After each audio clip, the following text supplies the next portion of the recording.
Welcome back. This is the home hour of Good Day Lifestyles on a busy holiday weekend for many of us, because if you're like me and Drew, you're just really getting into the swing of it, right? Well, there's still a couple weekends to go for me to really start getting into it. Are you one of those last-minute people? Well, I've learned my lesson over and over again, but apparently not well enough. Are you a Christmas Eve shopper?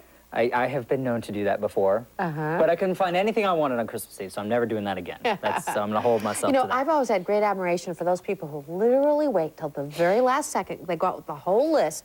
They get it all done. They get it all wrapped for them, and they're having a hot toddy when the rest of us who started weeks before are still hunting. That wasn't my Christmas Eve wrapping. Experience, but yes, I admire those people as well. Well, on another subject, if you were with us a few weeks ago, you might remember that we brought you a story about a construction project in downtown Portland. Scott Hanley was there. Yeah, and during the dig-out phase of the project, crews actually discovered many old-fashioned vintage bottles, and some of those bottles are actually worth something. We have our antique authority on hand, Gary Germer. He takes a look at what those bottles might be worth. This is an exciting bunch of artifacts that you found out here. I see the big pit, but first tell me, how did you know where to dig to find these things?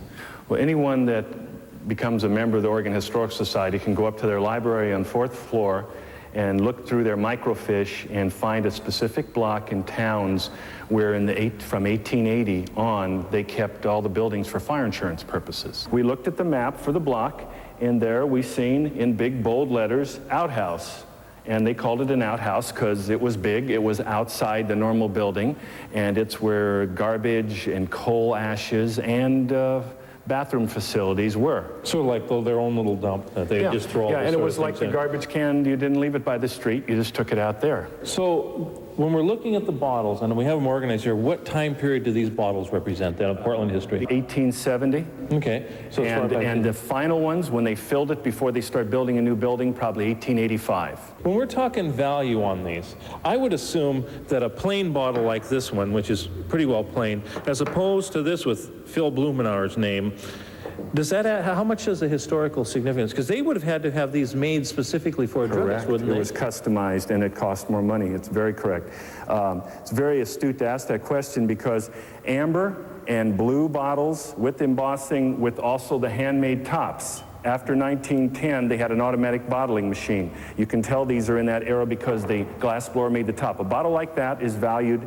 This one, we did a little checking. That's the earliest one. It's probably the only known intact one. If it was in great shape, and say this quickly, it'd be $600 at least. About a $600 bottle we found dug up there. Someone threw into the privy.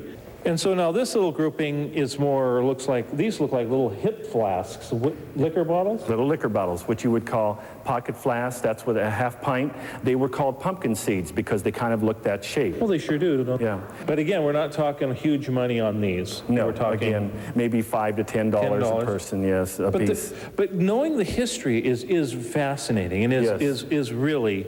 And this is even a coffin flask. They called it because it's built like a coffin. That's a whiskey bottle too. But they had named things. Now this next collection of bottles is, I know the fruit jar, so... Food and beverages. Food and beverages. Yeah. And then of course, then we come to where the word pop came from.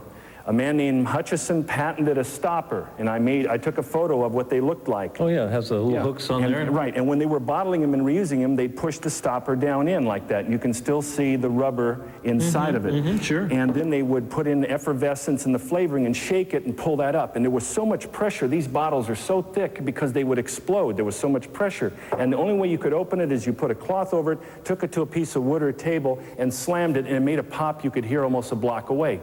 Hence the word pop. Makes sense, doesn't it? And that was in the 1880s before they went to the crown top about 1900. And you got some other cool things. You got the clay pipes, which were very typical. These were very typical, the clay pipes of the 1870s, 1880s. They gave it to you free with a pouch of tobacco, and you held it there because they got extremely hot. And the stem was that long, and as it plugged up because you were getting so much nicotine, you snapped the stem off till it became so severe you went and got a new pipe. Well, this is an amazing bunch of stuff that you got, and not a bad haul for a couple days' work, I'd say. It's a real good overview of early Portland. This is part of where Stumptown was. And what's amazing to me is that finding it right downtown Portland, right at 3rd and Burnside, where they're to dig it up here at the Union Gospel Mission site. I think it's just awesome, and I appreciate you showing it to us, and I hope that the Gospel Mission can use it to benefit their good work. Well, I think it will. I think it'll really create an interest, and it is very personal. It has provenance. They know where it came from, and that could be really valuable. Great. Well, thanks again for having us and showing us these great things you found. My pleasure. I've enjoyed it. So I'll never take those old bottles for granted again. No, not at all. The Union Gospel Mission will be auctioning off the bottles you just saw to help raise money for the mission's recovery programs. If you're interested in bidding, here's what to do. Contact the Union Gospel Mission at this number. It's 503-274-4483. Another example, one person's trash, another treasure. Isn't that true? So many times, Classic you example. know, you just can't save everything. You have to pick and choose. That's right. We'll be back with the final word right after this.